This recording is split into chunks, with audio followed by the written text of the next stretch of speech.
go, but feel free to start.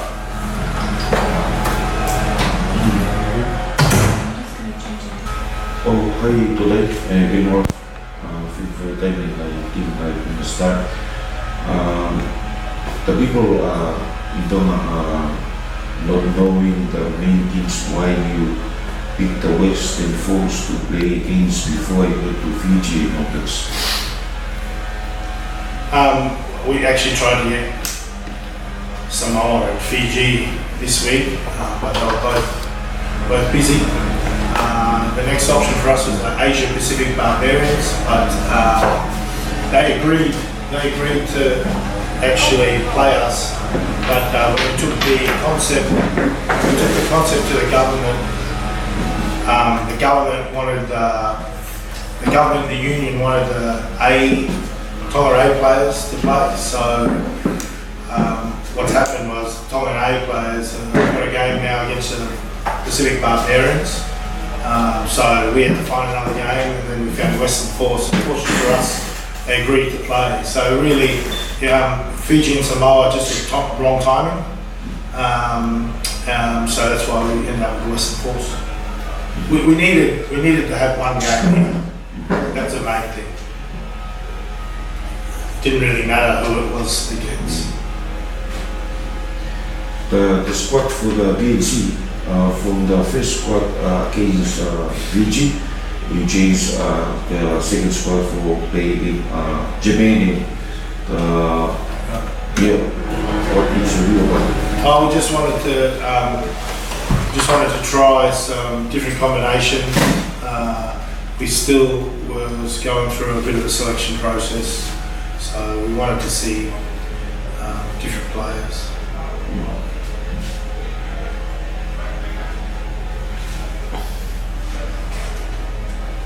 I think Western Force they like to play in the whole field, like pass the ball around. And I think Ikale Tahi is strong in forward. So what is your plan to before you face again Western Force? I think we'll still stick with what we're strong at. I think we see some advantages in the set piece and size. So we'll be direct, we'll be physical. You already picked 23 players? What we'll do is we'll pick 15. We've already picked 15, and then we'll have everyone on the bench, so we can just have rolling subs if we need them. So can you let us know the name? So the front row is Siegfried Fisihoi, Sefo Sakalia, and Maafufia. Locks Dan Faiva and Sam Malsi. Back row is Mamalai Pulu, Zane Topelli, and Steve Muffy. Leon Fukufuka, and James Teufaiva, Liam Lolohea, Latu Foster. Outside centre is Malia Toa. And right side wing is Nafi Tuatubaka. And fullback is Atiel Pakalani. Lucky I remembered all that. That's it. Get more of how you feel for this game. Yeah, it's exciting. For me, this will be my first game in Tonga, so it's something that I've always wanted to achieve, playing for Tonga. So it's very exciting, and it's a good chance for the boys who've been training hard to put it out onto the field and see where we're at. So. Any player that carefully looking forward, but the injury, are you going to add on when you head to Fiji and others? We still got Shone Kalamafoni and Nasi Manu, and we've had to pick a third hooker to come in as well. Are you still, even though I picked your team, but leading up to the World Cup, are you still assessing out other players? Yeah, there's probably two spots that are still undecided. spots are there? Secret. There's a Tongan playing tomorrow in the Western Fours. Yeah. Would you consider him? Yeah, we've considered him. Yeah. What's his name? Latu. Hooker. Lavaca's the winner. He's a winger. And there's a reserve hooker. Injured. Sorry. Yeah. Wingers. We pretty much locked down our wingers outside backs. I heard about the coach of President team. They pick the first squad and all the rest they like to roll inside because they want you to see the local players if they are available to select the team. But in my point of view, if you see someone on there, tomorrow games, if you like his play is available to pick, are you going to pick him or? Yeah, definitely. I mean, never say never. Also, if he doesn't make the squad, with a shadow squad or a backup player, definitely. How's your training coming along so far? It's going good. Like this is the 5th week we've been together. That's the most I've ever had the team. So the training today was really good. Usually we're always finished by the 4th week. So and then we have 6 months off and we come back together again. So I can see us in this next kind of phase. We're going to make some huge improvements. I read that the All Blacks are planning to pick the strongest team to play against you guys. You think you'll be? Yeah, I hope so. I don't want to play the reserve AD side. I want to play the strongest side. So when we beat them, they've got no excuse.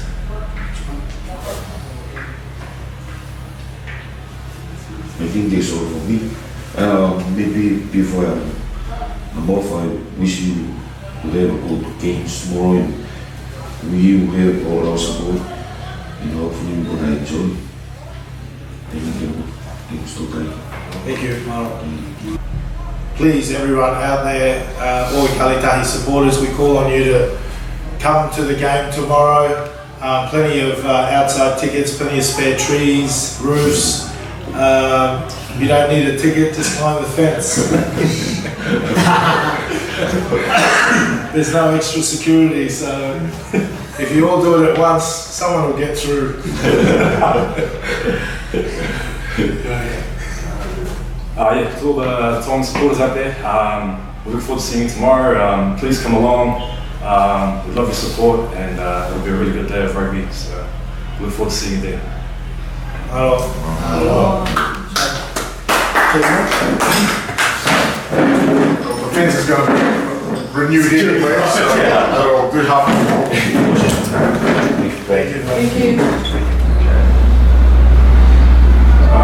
Tim, so tell me, you've been here for nearly a week, and how's your experience been in Tonga so far? Yeah, it's been wonderful, and I think a lot of us haven't been to Tonga before, and it's impressive to see the support that the locals and the community are giving rugby union at the moment. What's important is there's a lot of talent within Tonga, and they get that support behind them, and I think it's a nation that's just going to continue to grow. Andrew, playing into the international team, how do you feel that the boys are keen for it? Yeah, definitely. As you mentioned, the international team gets buzz around the group straight away, especially Tonga preparing for a World Cup, and if they're playing the All Blacks next week. I think they'll be really ready to go, and throughout a week of preparation, we've been, looking at a few of their older games and stuff what they did in the PNC, and they really stuck it to a few teams. So I guess we're really looking forward to see what we're like against an international team and see what we can put forward. And you've got a couple of Tongans in the team, and one in the background as well that's not yet out there. Can you give us some more information about how the Tongans have settled into Western Australia and how they're going? Yeah, so we've got Filetti K2, who's a hooker. He's been in the pathway systems within Australian rugby for a number of years now, and he's come on really well over the last 18 months, joining Western Force. Big H, the winger. H just completed his 2-year Mormon mission over here in Tonga, and prior to that played NRL for the Parramatta Eagles and Manus Eagles. He was on a bit of a trial period for us for a couple of weeks, and he showed good signs, and yeah, we're pretty keen to put a bit of work into Big H and see how that eventuates. But he's a lovely bloke, and he's got his wife recently married and brought his wife to Perth also. And then a young chap who didn't make the trip with us, Leon Feke, has been training with us for a good month now. He's impressed in club rugby in Perth. He's a bit of a handful for everyone over there, but he's an outside centre winger, and like I said, he's got a lot of talent there, and we're hoping to see a bit more of Leon and retain him in Perth. I think the pathway for Tongans around the world is now at Western Force. They usually end up playing for Australia or New Zealand or England or Japan, but it's we were hoping that the relationship will be one where Australia may take the best, but there's also a push towards the boys playing at their home second home or their first home initially.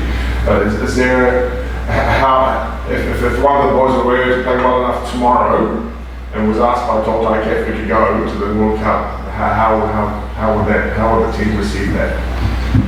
Yeah, it's always a good news story, isn't it? When stuff like that happens, if a player within your program gets recognised and is promoted to high honours, I think everyone would support that. And we have 3 Samoan players who joined us last year who are with their World Cup spot at the moment. And although we would love to have them here and involved in our NRC campaign, we're absolutely stoked that they're going to a World Cup and representing Samoa, their home nation. I noticed that Andrew, I noticed that you went to the law college on Tuesday, so Wednesday. Did you see any bright little kids out there? Or they're probably in class. A few skipping classes. Yeah, a few skipping classes. I imagine not be where. Maybe your son. Yes. But it's would love you to come out to Tonga more often. And I think the Tongans are keen to keep this relationship going. If we were to invite you guys to come out again next year, is it possible?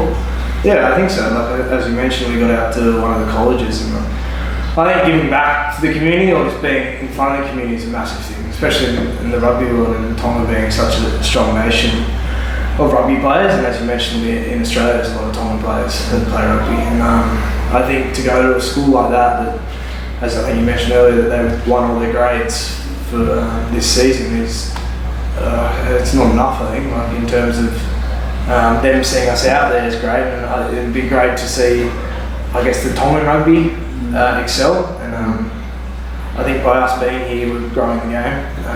So I think if there's another opportunity for us to come out next year, I don't think we'd look to second guess it. I think we'd be here in a heartbeat. And the same if Tonga could come to Perth, I think they'd love to come as well.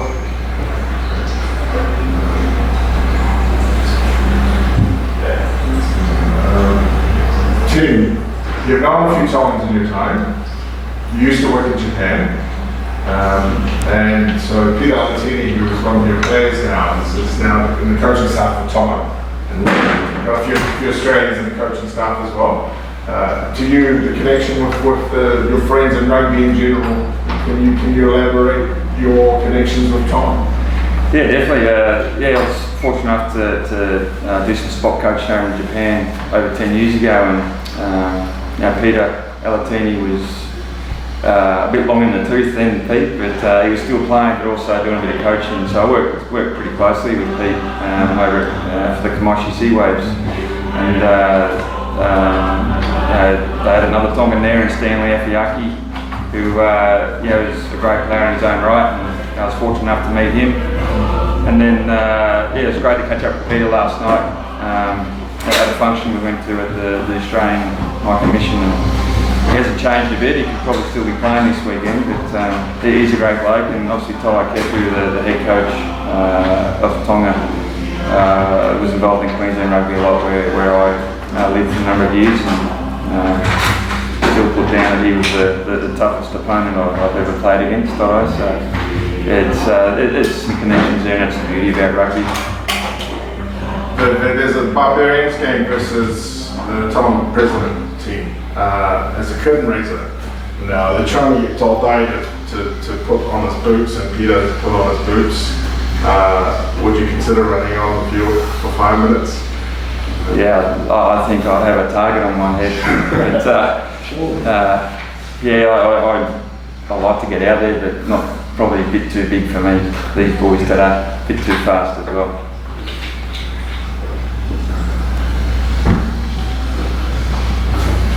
Oh, sorry for late. You already released your squad for this game? Oh, okay.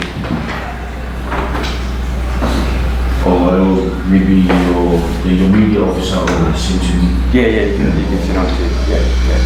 So you, before you came to Tonga, when you missed the Tonga with other teams, like how you missed the Tonga with other teams you go play against them before? How do you compare? Yeah, well, I think we've played a few island-based teams before. We've played Samoa and Fiji, and I think coming up against Tonga is a whole new ball game. I think a large forward pack with a strong captain with Murphy there. That's a big ball carrier, and as you know, a lot of Tongan outside backs have quick feet and a bit of pace to burn. So I think we've got a big challenge ahead of us, but with the team that we've selected and a few debutants and new young blokes coming into the squad, I think we're really looking forward to the challenge. So any new players for your teams first time to test again Tonga or? Yeah, there's I think there's a majority of us that haven't played against a team like this, a representing team, Tongans, but as Andrew said, we've got some debutants tomorrow. One of our locks, Ben Grant, is his first run on for the Western Force. Grayson Makara at outside centre. He's in our academy system back at the Western Force, but he's a huge prospect for us. And then we've got a couple of fellas who have just joined us over the past couple of weeks from the east coast of Australia, so they're pulling on the jersey for the first time as well. So it's a really good mix. I've got a lot of experience on the bench this week. Heath Testman, Ian Pryor, Chris Alcock, Johan Bardul, they're all got a wealth of experience there, so they'll come on and obviously finish the job off for us in the second half tomorrow.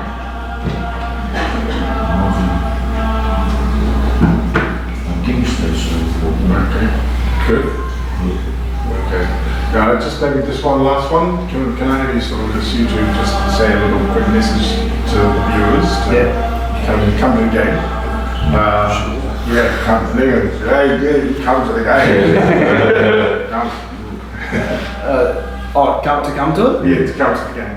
Yeah, I think if you're in the local Tongan community, tomorrow's game is going to be a spectacle, and the warm-up game before that with the Barbars and the President's 15 will also be a very exciting game. So if you're around, please come down and join us.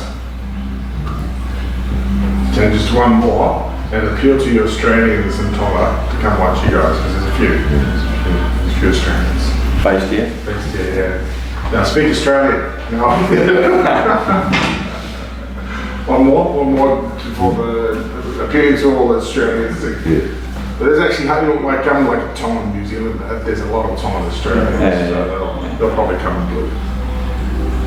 Yeah, we've met a lot of Australians here in Tonga throughout the week leading to the match, so it'll be great to see you here wearing the Aussie colours, or more importantly the blue of the Western Force. But it'll be great to see you here, and as Andrew said, watch a great fixture, and also the Tongans a month out from the World Cup. It's really important for them, and we're very fortunate to be able to play against Tonga and assist them with their build up to the World Cup. So all you Aussies, come along. Nice. Thanks, guys. Okay.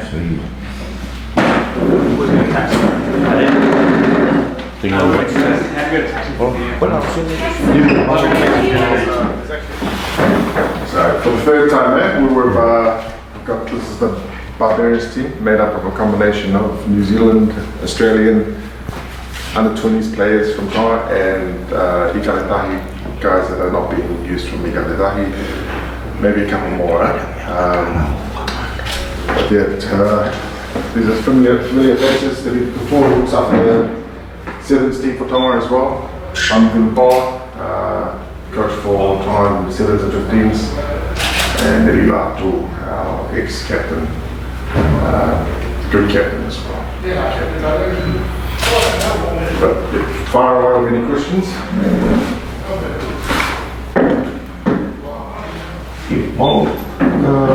Mawe whenomare people ko very ngai media ke hebu o ba mo me o atu ke te me nga o si me me me o mo ko kala tu o ni ti ni ko te mo ko ai ko te focus i ri ya ni ko tu ko kapten ni ma lo ko ti ni ko o ko ki so lo ni ngai ko mo i ti ko ni vai ko fa ko mo Io ko tu ko kau ne pa fu le rege to ni e to fa na we lo ko lo to ngani. Ko tu ko ke fula to kanga ka ti na to me fu lo pe ka ko tu ko ma o mai weekend ko ma po ke fa na no te ke ki na to ki ka. Is this your first time coaching a local Tongan side? Iga na he ni wa ma malu.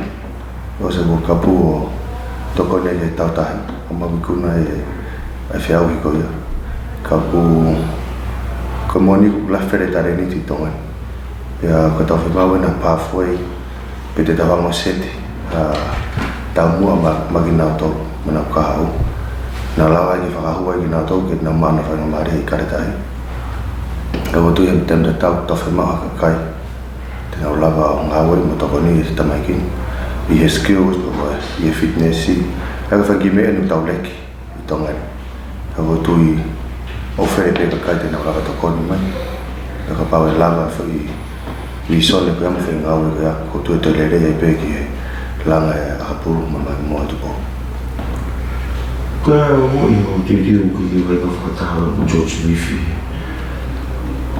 io o ma so vai pa ta mo George ka ku fa vi a pito ne ka mai ne pore ke ne tonga ma ne fito ko ni mai ke ka loko pe no po mi te ni ma po mi te ta te ma la ya ko ka ko lo pe ke ma fa ha ke fa na ke ma pe ni ko po pe ne o dai a ko pe na George ki to lo pe to ki fa la ke se ya ka ku ane pe ba no to pe vai pe yom vai pe fi ia tam te tau to show ki ngau ko la mate fa ta ko tu ka ka ka mate le ki fo tu ba mo fa am ko ni o mo ye ni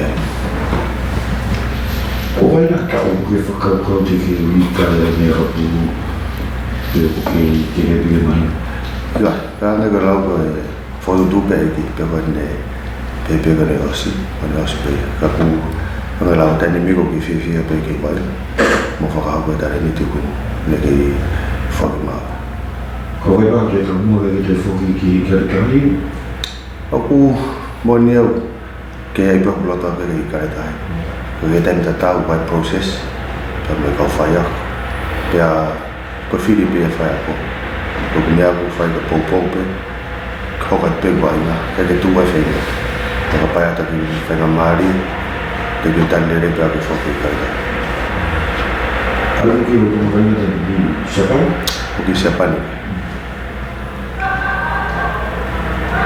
And the other, so the other team members, are they all local or some from Ikale Tahi? the other players, the other Kalvaina. Cái lao cái kim hoa cái Osman David mua cái Ikale Tahi đi rồi cái team Palestina cái team cái tamai kita atau tu kalau cái papel này form ya local mereka overseas player cái mix level that's why aku nak ingat aku yang cái papel ni mengingat team itu aku belang kawai kayak pakai nganggo Smith memang na hospital di international level. Kau ingat apa dia ni program yang pertama ini, nau angin guna lave, pakalala kata dulu. Tapi yang pertama ini, aku jadi aku yang nak chance ke Ikale Tahi. Tapi aku menalah ya, aku ingat aku ya aku pakai aja, kau Palestina kau lokal, kau pakai yang kau mixed Nego. Jadi tu makin ni kau ingat kau ni, kalau tu kau fifi ni kau nak fifa fungai kau ya tofi tu, ke ogo kau Moimoi o lava mai kau ni sih fifi ni mau kau tofi tu ya, kau kau pergi ke vilo kau ni. Malah bila fifi Tom ni kau vilo kau hanggai lava ni. Teufaiva bagi kapten ni, kudu Moimoi ni ke provide opportunity, faham mari, tapi top itu ini ke hokoi, faham ko, top itu fakon mo, kudu ke faham mari ada usia faham awal kolo, mau faham itu amalai tapi ke performance lot, ayah kudu juga biar fokusi, nak faham mari faham awal, tapi fakoi Ikale Tahi ayah petan dah tahu. Ayah kami orang foi tu ni provide que faz na rua aí faz na mari que quem ada bem Ikale Tahi menai demi seven ni que bem pera wah itu ni lo na mau faz na mari ale que si lo bea Tahi tu que bem que miti ya ana para que tahu ayah kau foi mau tolo e mau timi que orang faz na mari lah que vai ngai mu kau lekan ia bakaya kaina tapi fikir public itu bah oleh anda mafai aku mafai mari fanau tapi misi ni atau kata kalau dia hatai ke baik pada hari moni ke tahi lo ya malah akan bolu tapi fikir bertahi kata mata ini maybe batin kalau juga fikir mari for aku. Will you keep doing this every year? This will be an annual.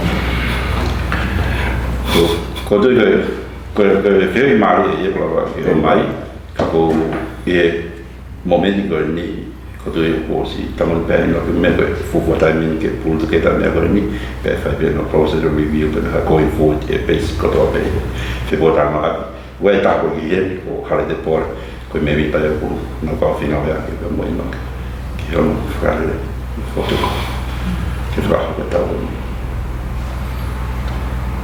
Fifi aku makan aku que ni eu não lava do que muri per não feina não tô via que oro per equipe tô que ficar como aqui nego Australia o que faz bem boa né a modo que é o seu que mal que ni coisa o que faz não eu tava com Ikale Tahi e a TV eu tô com o que muito feina eu per que cau cato que tô foco Kau yang view kia, kau ingat, fai fai kau mau ni meja kau itu, kini beri kau view kia ni.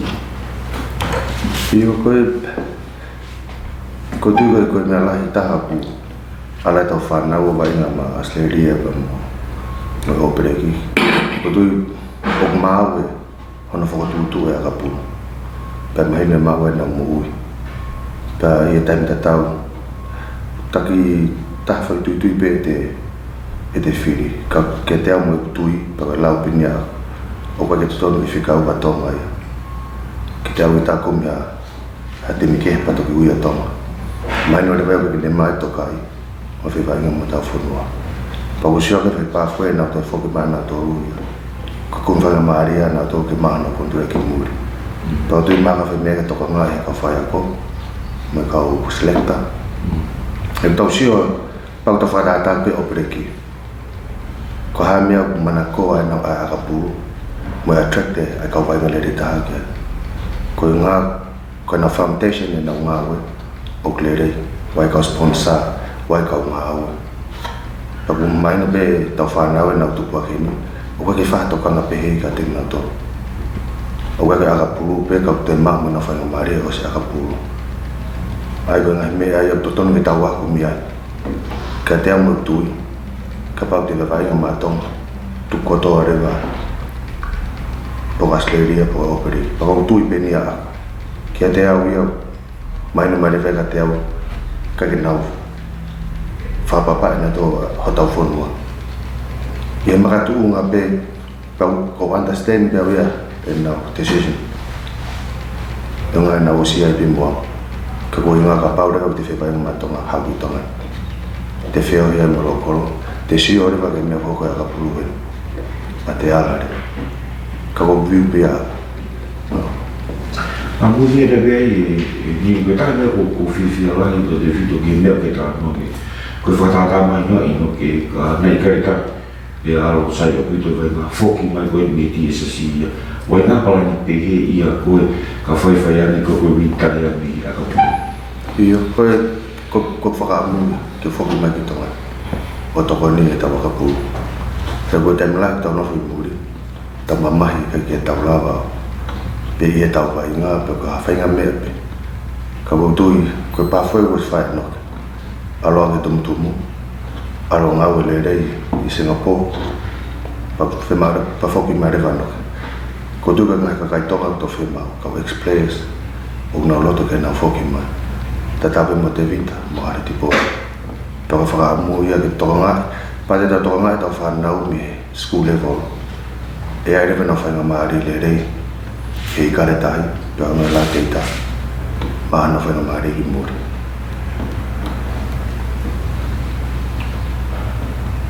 Ko whasi pe pato ki eka mea ni ki te whetana kua pēke toki ai bea ki fu i promo pēko kore pōpō e kakai whamaku na wamea pōmpōng no masi o tau. E iu maloa pita mai whainga maari. Ko tui pēko pōmpōng. Ko e awha historia.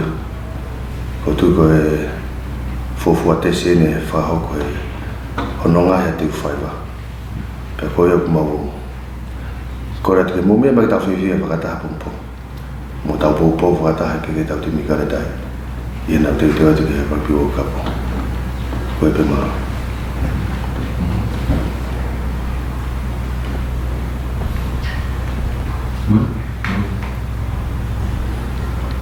Kai amai mai pe ke je o pia tia ko no ko ni tu ke mo ka ta ko ni e tafaki e pa pe ne ko me la ko patonga e ki mi ko ni ai ki tai no no e mo fe ki ka u la ya pito ai e fa na o ta to lu fa lo to fo no e na wa ve na nga piki ai va inga pa me ko to ba no ko ka ke ma we no ta ko ni e ve la ni o bia ia ngai me e o tau tono no whakalo kolo ai heni ka ko whiwhia lahi i fui kompaini ko ni ange ko mai ko ne whanau muri o la wawe ai lawa e tau whanau lo kolo ke nau piki ange pe ko lawe o kui kai ko mea whakapolo pe ka ko mea whakatuasi na o discipline ko angai ai wheo hi ma mea o ko whiwhia lahi au pito ange ko lawe ko ni nai whai e ti pa mo ke niri ko tu ko foi epoch for Owen ki tau akapu ang ko kore ko ni mau fai ki tapasa i no ke me ia i no ke pa mo ne mo na u potunga we ai va ko ni ko siria sipoti fa malo la he ko tu be to ton pe ke fa malo la i e pandemia ta mo ne komunista ta mai ho eki ko tapaki ko ne mia tabaki ko ni ko sirio sipoti pa mo office sipoti ko tu ina ka me la pa fu via ko ni ko vai ka ko ni kana i ka na to ai ko la ki me ko tu tan ke fa fu fonga ia ki ma to la fa malo la ki fu ofa ko ni mo fo tu le le ko ni pa ngai ko ke fo ki le ko ta no ai ma inga ko ni ko timpa pe ni ke te au ko no hinga o ma la va le vai ya ne mo pe wai pe ule bol ko viai pa lo kol ka ko ku mai ko ne pa na ko ni mo ni ma fa ya ko mo ka muri smith mo kare pa ma wa ko le ba mi ai ka ko fa feta la hi apito I he fo ka ma longa ko ni o malawa ai ke o ngo he ta fa na lo o ku ai hona ma wing e ta te tu ya ka pu ya tano ke mana ka pu mo na ya pito no fa historia ku tano e fa ko ki fa na o kalo fa historia ke na mo wi ke na wa na fa ta ha mo ni ke fa ya ko to fit fo no atonga ke mo snifi mo pe ko ngela na tau sio TV pe fa nga ko ni ka ko tau tu sio ko ni na to I Teufaiva pompongi ko ko me lahi ya ka ma to ko ma lo lahi biau ke ko sirio puate ko sirio sport atonga ka ma ka staff ai no ke ko ne ka ma we ofisi I fo tu ma lo ma fa la me ya ko fa na lo profita Tudo. Saya go boleh famaro que la vemos ni. Ko fai amari e biga denga ma fonua ka loto e tapo que aqui tan família. Ya. Ko fai a venga fare mo TV ko nga ko hamia fra mo toma o ko hiti ma biga la mari ko nga ko ya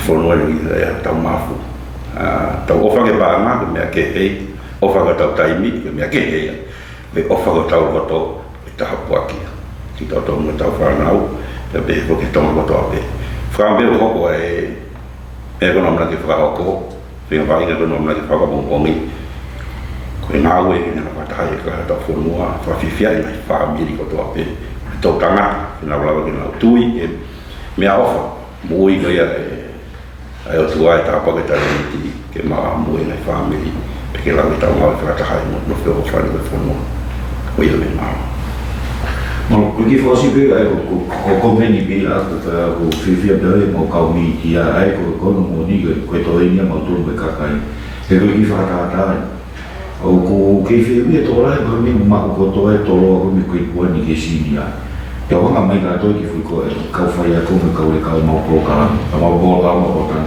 ai ko na ka no be to ye fa ya ko fa ha ko ni le ka wa ina ka ma lo sino mo pe le ni ke ma mi mo te ke fi afi ko to ya ko tai mi ko na ka to fu ko si pasi ai lo ma ri ta ka pe mo o lo fa ko mo to ko ma ta fa ha ko ka wa ina ye na os ta pe a ko to ele venia a matua e mo kaka I fumo ke mo ka to mo ai ka pa uri ka koni ke fu me ko ni wini ko koni ki ko fu me o ma ko to to lo ko me ko wan ke sinia o ta sio mata beta to ka ta koni ko ta wini ko ni ka I ka ko ia pe io me to ka na ta mo no be ka pung ma o motor media ni mo fo ki e we mai na to ta me fai ko lo to pe mo pasi mo we ma ma voy a ver ni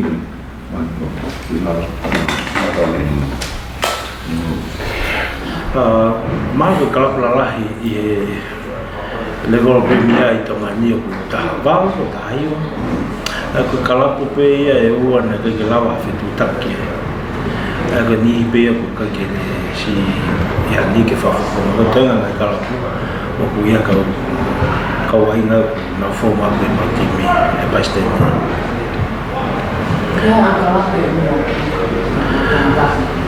ko eua ko ki toko ua pe me eua na lawa mai kana na toki ha o si wa inga I fo ma ana fa na ko tenga ha pai mo wa ka ga ni si na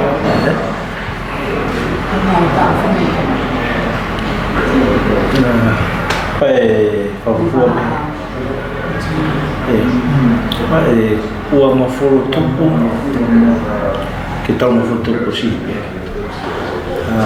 ko e timio ki ai e toko nima o e kau under 20 atonga ni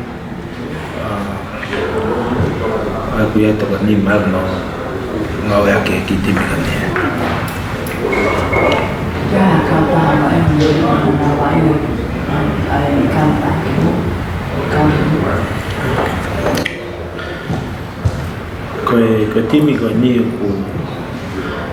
ko to lai ka pe na to na fa funga ai funwa he Tonga ai hoi kai to ta ve to lai na to ni na to fa funga funwa he Tonga ai ta wa aru so me ki la na ko le volo bi na si ai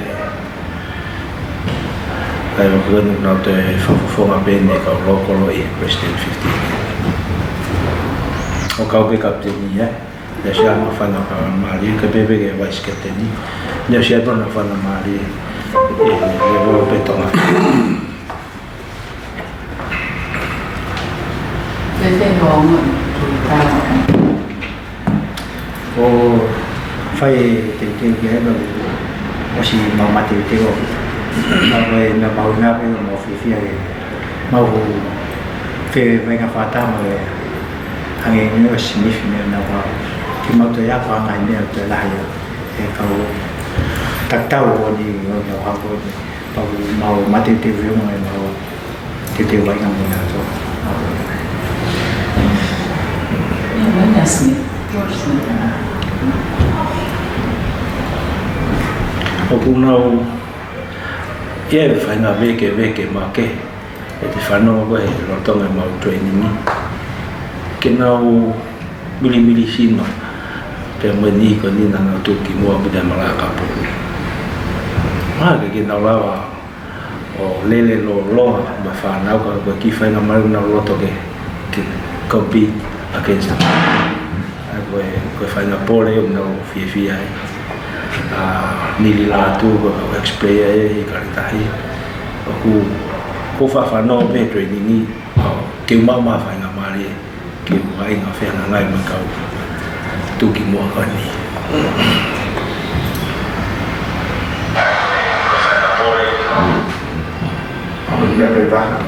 If we have a professional team in the global rapid rugby, more say that or is it good for our children? Kia te au, ko whai ako. O ko lawa pia whio e whai ngā ongo ko iaia tātou e. Mahana pena nā whanongoa e visone o tatake he nihi nā whako programa ko ni e iaha whai ngā maria pe he te nā kumia mai whanau. O nau hope te nā mai whai ngā maria ko ia. Pea kia te au he kuhoko pe whai ako e le wolo ko ni.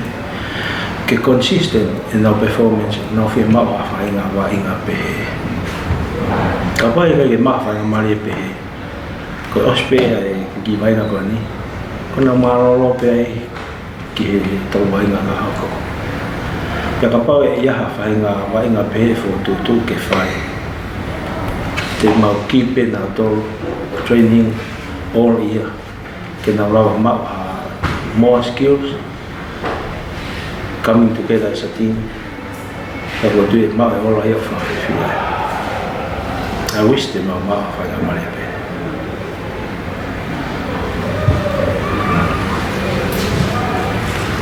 Vela e pure. Whanina puke, nena. Whata no puke. E ma programa re te o. Whikau mo e pathway ma e whainga mare e ne whanau e na wainga. Ki kawate, tuna meni ko e. I wish it for us. I know that when if I look at that, I go to go eat it. And I'm a man of the game. Buffalo Mari, we got a lot of my cure complete in a waffle. Get a whole approve, but a man of more financial man out. About it, you will have me.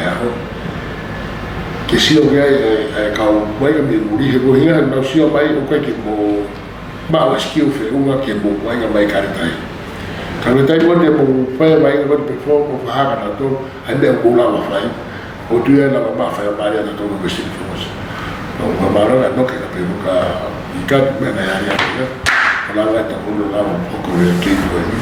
Kalau tu apa yang lain di faham sama kita waktu itu berada apa ini.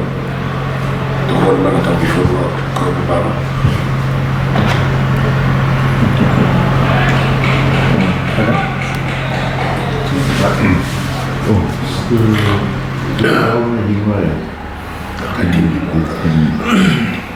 Pita.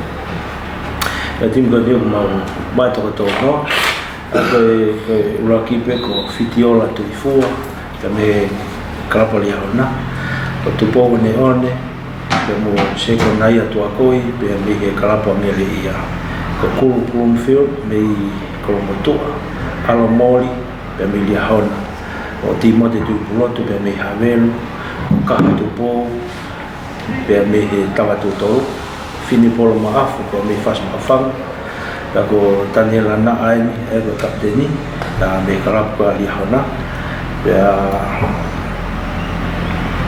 Honolulu man mo pe me hifo ko lisiate te powata pe me toroa to puise kona pe me hifo asali fanua pe kalap malisi ko loi lolesio pe me malisi o sione fonua me tawa tu tolu matai tini feke me hasini me vi fakatawa pe me maris o patelesio neoni ko tokon kapteni pe me he marisi ko Eva Mafi Junior pe me kolomotua o sione Filipe Fao so me liahona Malakai Was pe me maris Lusi Moala me kolomotua halapia pita me funa me ewa awainga hifo pe mo nasili ta fo o pe me toloa ko son kuri me ewa o hihi fo pe moia haten ta folo pe me fas mafanga uia flikitonga pe me tava tu tolu mari ma asi pe me hifo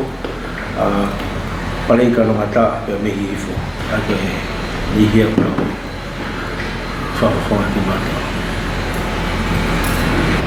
Kalau itu pakai ke tu kan tu mau sama aku pungin lagi rumah mulai main kali ini tiba deh oh lagi ke amalai tu Teufaiva ini mesin ni pakai ni aku kau faham main ini tak mau pungin mau faham tu malu pakai motor aku pungin titik tu ya pakai aku pungin mau kita pokok kita yang Teufaiva mau kita yang Teufaiva mau kita tahu visione fa che ha trovato ho fatto ma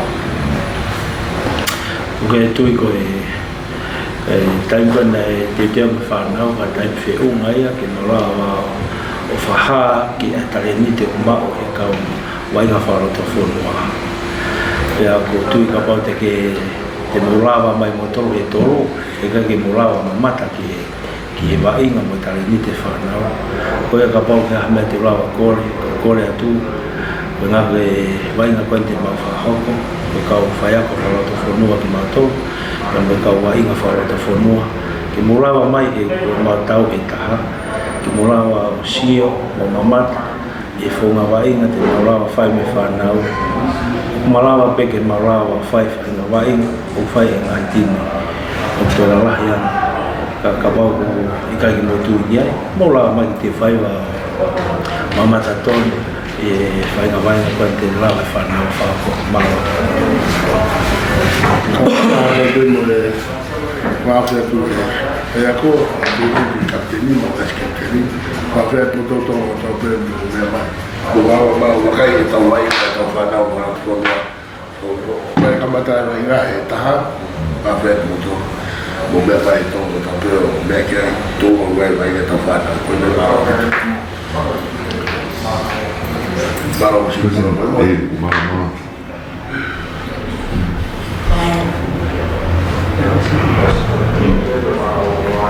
Lego viveu pelo continuo viveu o calmo no te vai agora tu bem mano mas polo calma me kota ma botoma ma o ele veio com o bebê que squat foi todo o batom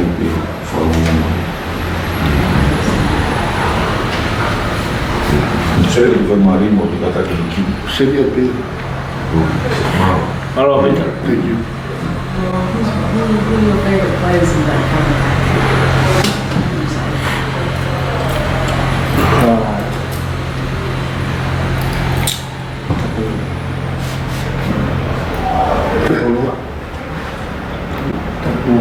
Sonatan eta pulo. Kame ko isa yan. Oi Kota vai ngā mate aki mo le tonga tai mo vai ngā whanau e re tā toko mea. Koe agaro mate aki hoi tonga hoi I whanau hoi vai ngā hoi to whakone vai lakoro mea le moia mea tina tonga. Mea hana ko ki pia pia tasa mita. Ne whai tara noa fuki. Ko ngā koe hanga pehe pure hanga ia o whahako fuki vai ngā koe mi. Ko ngā ki hange peha atua ki moa he tau. Tako he kai ke mau fustiki peke he tako ua tonu skwatu. Ko konga mau area mo e nie papelia ne. Te mau rolling sapo pehe. Ako mau skwatu ko tonu noa te mau whenga peke nau. Even I nau taimi ki roto ki maa taimi ki show ai mea nau lawa. Ako e tukunga ea e kai ki malawa peke stick peke whi toko ua tolu squat e tau. Ta tau pe papelia ne, ta tau pe mo mato. Ako e whi toko tolu noa whenga peke nau wilo.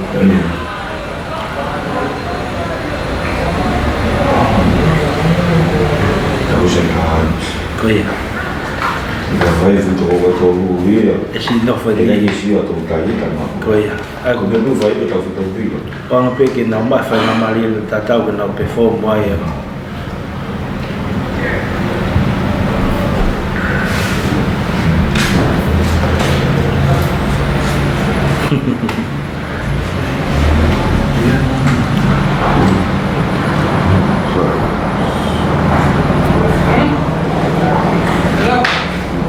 Saya?